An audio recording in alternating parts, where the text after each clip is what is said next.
சரி மாணவர்களே, நாம் அடுத்ததாக பார்க்க போகிறது மயங்கொலிகள் பாடத்தினுடைய அடுத்த பகுதி 42வது பக்கத்தில் உள்ள உரையாடலை நிரப்புக என்ற பகுதி. செல்வனும் அவனுடைய மாமாவும் உரையாடுவதாக அந்த பகுதி அமைந்துள்ளது. அதில் சில வார்த்தைகள் விடுபட்டுள்ளன, அவற்றை நாம் நிரப்பிக்கொள்ள வேண்டும். செல்வன்: வாங்க மாமா, நலமாக இருக்கின்றீர்களா? மாமா: நலமாயுள்ளேன். நீ எப்படி இருக்கிறாய்? செல்வன்: நன்றாக இருக்கிறேன். உட்காருங்கள் மாமா. மாமா: அப்பா அம்மா எங்கே சென்றுள்ளார்கள்? செல்வன்: இருவரும் கடை வீதிக்கு சென்றுள்ளார்கள். மாமா: அப்படியா? நல்லது. நீ நன்றாக படிக்கிறாயா? செல்வன்: நன்றாக படிக்கிறேன் மாமா. மாமா: நாளை விடுதலை நாள் விழா. உங்கள் பள்ளியில் போட்டிகள் நடத்துகிறார்களா? செல்வம்: ஆம் மாமா, நான் இசை போட்டியில் கலந்து கொள்ளுகிறேன். மாமா: வெற்றி பெற வாழ்த்துக்கள். செல்வம்: நன்றி மாமா. இந்த உரையாடல் பகுதியை பாடப்புத்தகத்தில் பென்சில்னால் எழுதி நிரப்பணும். அப்புறம் உங்கள் நோட்லேயும் எழுதிக்கிடணும். எழுதி பயிற்சி எடுக்க வேண்டும். அதற்கு அடுத்த பகுதி நட்பு என்னும் தலைப்பில் கவிதை எழுதுக. அதுலேயும் கொஞ்சம் இடம் விட்டுருக்குறாங்க. அந்த விடுபட்ட பகுதியில் நாமவே சில வார்த்தைகளை இட்டு கவிதையாக கொண்டு வர வேண்டும்.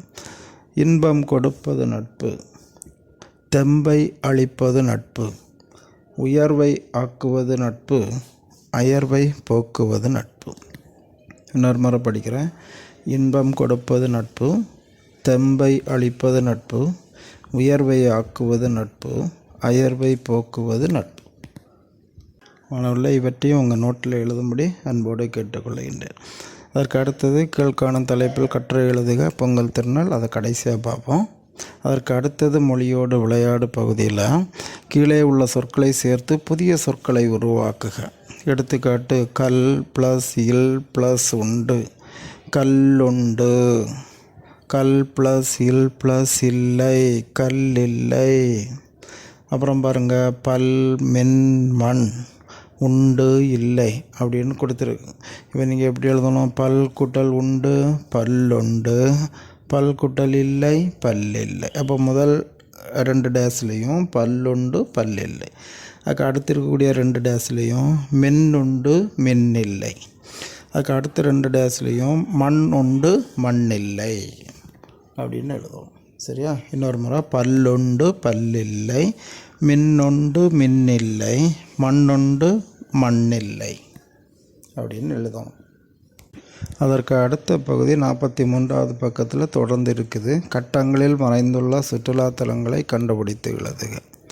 இதில் நிறைய எழுத்துக்கள் கொடுத்துருக்குறாங்க. அந்த எழுத்துக்களினோட நம்முடைய மாநிலத்தில் உள்ள சுற்றுலாத்தலங்களுடைய பெயர்கள் நிறைய இருக்கிறது. அவற்றை கண்டுபிடித்து நாம் எழுத வேண்டும். நான் அந்த சுற்றுலாத்தலங்களுடைய பெயர்களை ஒன்று ஒன்றா சொல்கிறேன். ஒரு 10 சுற்றுலாத்தலங்களின் பெயர்கள் இதில் இருக்குது. 1 தஞ்சாவூர், 2 ஏற்காடு, 3 கல்லணை, 4 சுருளி, 5 குற்றாலம், 6 மதுரை, 7 செஞ்சி, 8 கன்னியாகுமரி, 9 ஊட்டி, 10 மாமல்லபுரம். இந்த 10 இடங்களையும் நீங்கள் அந்த கட்டத்தில் கண்டுபிடிச்சி குறிக்கும்படி அன்போடு கேட்டுக்கொள்கின்றேன்.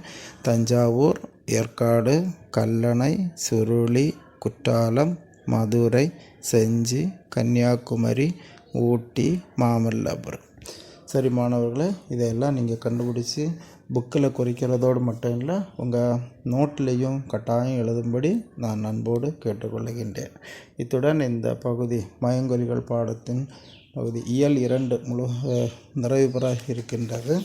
அடுத்த பகுதியில் இன்னும் 1 கூட இருக்குது, திருக்குறள். அதை அடுத்த வீடியோவில் பார்க்கலாம். சரியா? Okay, thank you.